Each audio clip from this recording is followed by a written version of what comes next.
Hello there, February students. This is Lerma. If you recall, on lesson number 15, we did something like this. I'm starting to kind of get a little bit more intricate with the projects, and I'm hoping that you are enjoying them. But for today, we're gonna try a different method. And again, line design, line direction, line control, all those combined give us motor skill development. So that's the objective. Okay, so we're gonna continue with the same system or pattern of designs, and we're gonna actually do a little something different to kind of switch the direction. So we'll start off again with the same concept, and we want to make sure that we make an effort to make the lines as close as possible or as tight as possible to the edge of the paper, but you also want to make sure that you leave that little gap on the side, and we keep rotating the paper the same way as we did the other time. And I'm going to make an effort to make the lines as close as I can to each other without them touching. And I'm going to continue on, and I'm going to make roughly about 5 lines on each side. And then after that, I will show you the next step of what we're going to do. But we'll continue with that in a minute. So I'm hoping you're enjoying the lessons. Now this is where I need to begin paying more attention. I want to make sure that my lines are closer together, but to the point where they're not touching. Okay, so we have 3. Keep going.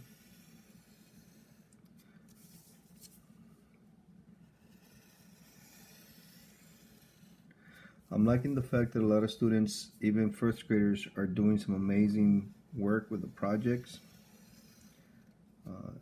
It's a good feeling to see that. Alright, so what I'm doing, I think I'm reaching 5, so I'm kind of 1, 2, 3, 1, 2, 3, 4, actually 4 lines. So once I hit the 4th line on every side, so there's 4 lines right there,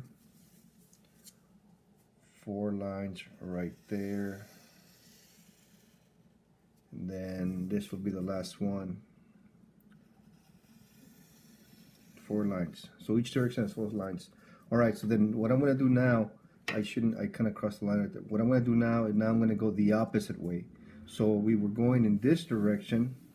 Now we're going to start from this point, and we're going to go the opposite way. I'm going to go the opposite way. And you won't see the effect until almost towards the end. So now I'm going the opposite, counterclockwise. And I'm continuing to make those lines, try to make it as close as possible. And I'm gonna count 4 lines. It's okay if your lines don't come out that straight. Just keep working it. It'll work itself out, the design. So I'm counting, so this is going to be line number 2. Keep counting. 2 right here. I'm getting a little bit sloppy on this, so I have to make sure I pay attention. So we keep going. Okay, line number 2. Keep going again. And at this point right now, you can't really get the effect, but we continue on, and what it's doing, almost like offsetting the project or the design, giving you like a shape within the shape. Okay, so then do it one more time. Now from here, when I finish this last couple lines, again, now I'm going to go the opposite way. Again, you go back the opposite way. So you're going to go clockwise and then counterclockwise. And pretty much we continue with the design. Keep going nice and slow.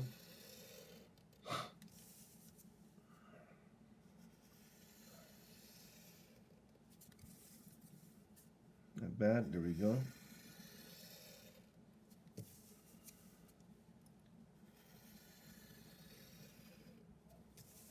Looking good. Keep going. And this is more of a intricate design. Sometimes this project comes out, sometimes it doesn't. I mean, I've done it multiple times, and then sometimes when I make the project, it looks really good, and then other times it seems like I lost the idea, the design, the concept of the project. But the more we practice it, the better we get. So I have 1, 2, 3, 4. I'm gonna go just one more, just to give it that full effect.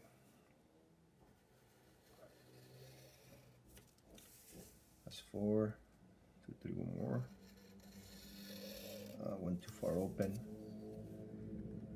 All right, so now that's 4, and I'm gonna go the opposite way. 1, and then as I'm getting closer, I'm gonna make the lines a little bit more tighter, just to make sure they don't touch the edges.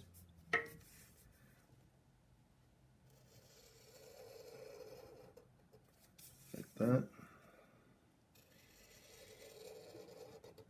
The tighter you make your lines or closer to each other, the more the effect looks more realistic. As I get closer to the inside, I tend to kind of tighten up the lines or make sure that they're more parallel to each other, closer, to give you that full effect. Not bad. Here we go. Looking good. I think that's what, 3. And it's 4. And then as on the inside, I'm gonna go just one more. I'm gonna do 5 just to give it that. I think when you do 5 lines, you get a better effect than when you do 4 on the outside. Then this is the last one here. Then I'm gonna go the opposite way. Then I'm gonna go back on the opposite, and I'm going counterclockwise. And we're not using rulers. That's what I like about these projects. It allows you to build motor skill development, allows you to concentrate, allows you to be creative, relax the mind. And once you understand the concept of line, you can take off in any direction that you like with your projects. You can even make up your own patterns and then just apply the technique that I'm showing you on any design to give the full effect. And these are projects that you can actually show your brothers and sisters, your mom and dad, your cousins, your friends.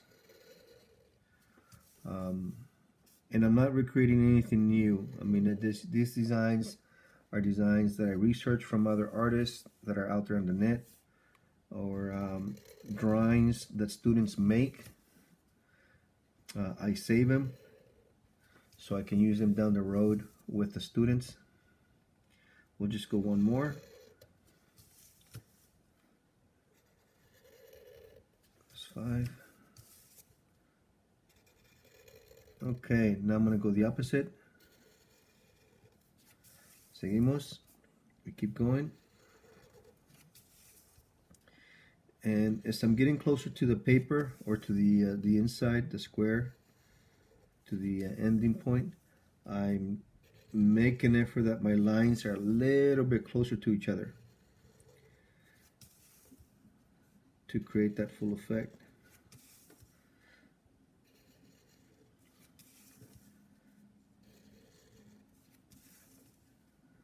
Looking pretty good. It came out a lot better than I expected. Sometimes, for some reason, when I try this project, it comes out, and then sometimes it doesn't come out. So, all right. So then I'm gonna go the opposite way. And since it's getting tighter and tighter, I want to make sure I take my time to make sure the lines are closer together and parallel to each other, but they're not touching, because that's the effect of the project.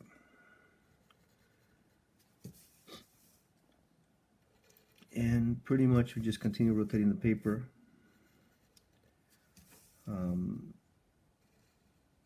There was a student that mentioned that they didn't have no paper. I think next week what I'm going to do, try some options of what can be used instead of paper, so we can be creative. I'll show you some of the things that I used to do when I didn't have paper. I think when you really have the desire to draw, you'll find anything to draw on paper. I used to use charcoal when I was a kid. It's just things that you experiment with it when you're drawing. Alright, so looking good.